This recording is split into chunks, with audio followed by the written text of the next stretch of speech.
अवधूत चिंतन श्री गुरुदेव दत्त श्री स्वामी समर्थ आणि त्यात देशमुख स्वामी सेवा मार्ग या माझ्या चॅनल मध्ये आपल्या सर्वांचं खूप खूप मनापासून स्वागत आहे.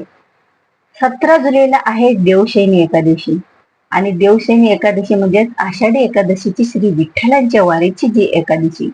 या दिवशी श्री विठ्ठल म्हणजे श्री विष्णू हे योग निद्रेमध्ये जात असतात ते 4 महिन्यासाठी. म्हणजे देवशयनी एकादशी ते देवउठणी एकादशी जी येत असते कार्तिक महिन्यामध्ये. तर हे 4 महिने आपल्या सर्वांसाठी, सर्व भक्तांसाठी खूप पुण्यदायी असा काळ असतो. कारण या 4 महिन्यामध्ये एखादा नियम, एखादं व्रत, एखादी सेवा, एखादी उपासना आपण जर नियम आणि श्री विष्णूंची केली तर श्री विष्णू आपल्याला अधिक पटीने त्यांचे शुभ आशीर्वाद आपल्याला मिळत असतात, जे की आपल्या सर्व समस्यांचं निवारण करणारे असतात. आता आपल्या जीवनामध्ये अनेक अशा समस्या असतात. प्रत्येक समस्यांचं निवारण करण्यासाठी वेगवेगळ्या प्रकारे सेवा करणं हे प्रत्येकालाच जमत नसतं. आता तुमच्यापासून माझ्यापर्यंत आपण सर्वजण संसार करत, कर्म करत, काही देवपूजा, काही सेवा करत असतो. तर एवढा वेळ आता असा कुणाकडेच नाहीये की प्रत्येक सेवा, प्रत्येक पूजा करा. आपल्या ज्यानं होते तेवढं आपण करत असतो. पण ही जी एक सेवा आहे ही फक्त 2 मिनिटाची सेवा आहे आणि या सेवेमुळे आपल्या जीवनामध्ये सर्व मंगल होऊन सर्व विजय आपल्याला प्राप्त होणारी अशी ही सेवा आहे. आणि ही सेवा हे दररोज 2 मिनिटाचं वाचन आपल्याला एक देवशयनी एकादशी पासून सुरुवात करायची आहे बघा.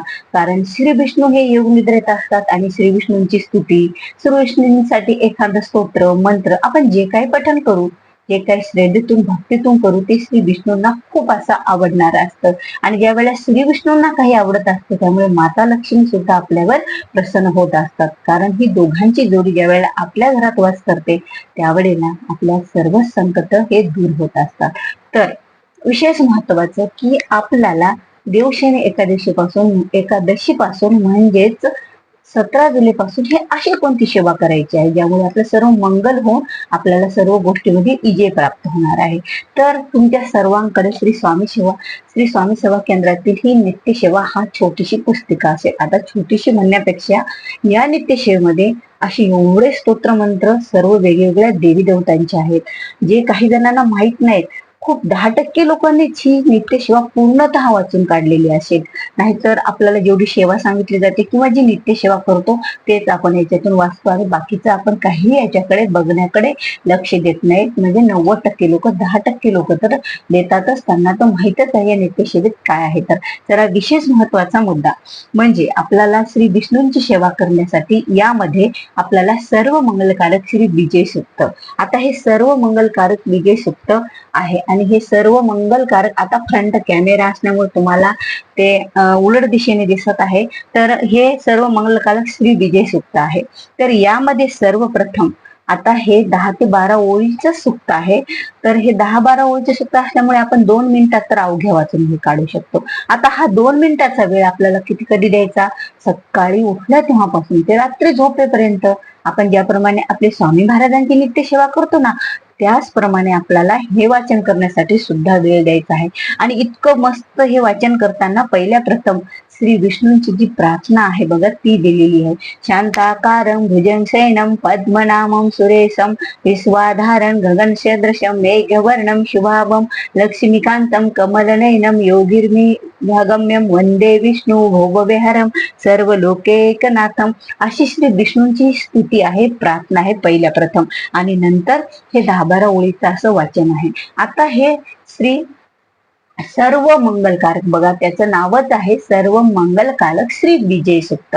म्हणजे सर्व आपल्या जीवनात मंगल कामना, जे आपल्या मंगल काय व्हायचं असेल त्या इच्छा घेऊन आपण हे वाचन करायचं आहे, ही सेवा करायची आहे आणि सर्व विजय आपल्याला मिळून देणारं असं हे सूक्त आहे सर्व मंगलकारक श्री विजय सूक्त. आता हे विजय सूक्त पठणाने आपल्या जीवनामध्ये सर्व कार्य तर मंगल होणार आहेत, आपल्याला सर्व बाजूने विजय तर मिळणार आहे. पण जी काही आपली श्री विष्णूंची सेवा आपल्याकडून ह्या 4 महिन्यात होत असते ना ती श्री विष्णूंना खूप अशी आवडणार असते. आणि योग निद्रेत ही श्री विष्णूंची सेवा आपल्याला खरंच आणखी खूप असं भक्तीमध्ये लीन करून टाकलेली असते बघा. आपण कितीही कधी सेवा करूत म्हटलं, एखादी पूजा करूत म्हटलं, काय मंत्र स्तोत्र पठण करूत म्हटलं तर आपल्याला आळस येत असतो आणि या आळसे अभावी आपल्याकडून सेवा ह्या कमी होत असतात. पण आपण जर 4 महिने, आता हे 4 महिने सेवा नियमाने जे व्रत सेवा उपासना कुठलेही आपण एखादं स्तोत्र मंत्र पठण करतो ना, तर त्यामुळे श्री विष्णू खूप असे प्रसन्न झालेले असतात. कारण त्यांच्या योग निद्रेत सुद्धा आपण ज्यावेळेला त्यांची सेवा करतो ना, त्यावेळेला ती खूप आवडलेली असते आणि ज्यावेळेला ते ह्याचे फळांचे आशीर्वाद आपल्याला देतील ना, ते अगणित असे आशीर्वाद आपल्याला मिळालेले असतील. म्हणून श्री विष्णूंची ही सेवा आपल्याला म्हणजे चातुर्मास मध्ये करायची आहे. आता अनेक सेवा आपण चातुर्मासामध्ये करतो बघा. चातुर्मासामध्ये आपण आपल्या देवासमोर 33 गो पद्म काढत असतो. तुळशीला आपण जल अर्पण करत असतो. आपल्या दारासमोर रांगोळी काढत असतो. चातुर्मासात एखाद्या मंदिरात जाऊन आपण ती रांगोळीची सेवा पण करत असतो. कोणी चातुर्मासात नाही जमलं तर कार्तिक मासात सुद्धा काही व्रत नियम करत असतात.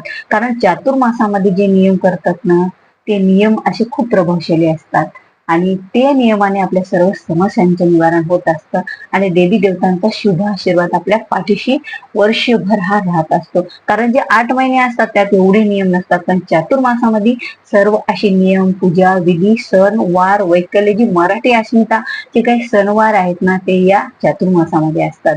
म्हणून हा चातुर्मास विशेष असा महत्वाचा आहे आपल्या सर्व भक्तांसाठी. आपल्याला काहीतरी आपल्या श्री विष्णूंची एखादी तरी सेवा आपण ज्यावेळेला आपल्याला घ्यावीशी वाटते ना, की 4 महिन्यासाठी, तर त्या 4 महिन्यासाठी ही 2 मिनिटाची दररोजची सेवा आपल्याकडून जर झाली तर खरंच श्री विष्णू आपल्यावर खूप प्रसन्न राहतील.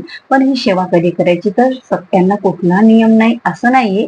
आपण आपण तर आता आपले जे पिरियड्स असतात 4 दिवस, त्यात तर सेवा करणार नाहीयेत आणि आपण सुतक असं काही इर्दी वगैरे असं की त्यावेळेला आपल्याला आपण तो आपल्याला बिटाळा असतो ना त्याचा, त्यामुळे आपल्या हाडाला चिताळ लागलेला असतो, म्हणून आपण ते सेवा करत नसतो.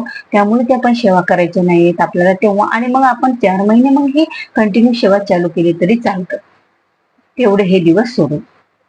आणि अशा प्रकारे श्रीविष्णूंना चातुर्मासामध्ये प्रसन्न करून घेण्यासाठी सर्व मंगलकारक श्री विजय सूक्ताचं पठण आपल्याला हे करायचंय. खरंच खूप असं मस्त हे पठण आहे. थोडं संस्कृत आहे, पण ज्या वेळेला आपण 1-2 दिवस आपल्याकडून थोडस चुकलं जाईल, पण कोणतीही गोष्ट आपण ज्या वेळेला पहिल्या प्रथमच आपल्याला येत नसते, आता हे देव पण आपल्याला समजून घेणारे असतात, आपली भक्ती बघत असतात, मनातली श्रद्धा बघत असतात, मनातील ओढ बघत असतात की ही वाचण्याची, आणि आपला विश्वास बघत असतात की हे किती विश्वासानं आपण वाचन केलेलं आहे आपल्या जीवनातल्या समस्या सोडवण्यासाठी. तर हे सुक्त आपल्याला सर्व मंगलकारक श्री विजय सुक्त आपल्याला 4 महिने आपल्या घरामध्ये वाचन करायचं आहे.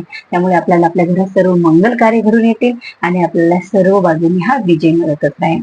तर व्हिडिओ आवडल्यास व्हिडिओला लाईक करा, शेअर करा, नवीन असाल तर सबस्क्राईब करा. झालेली सेवा श्री स्वामी चरणी अर्पण करूया आणि आपला जो माहितीपूर्ण चातुर्मासातला व्हिडिओ होता तो आज इथेच थांबूया. बस. श्री स्वामी समर्थ.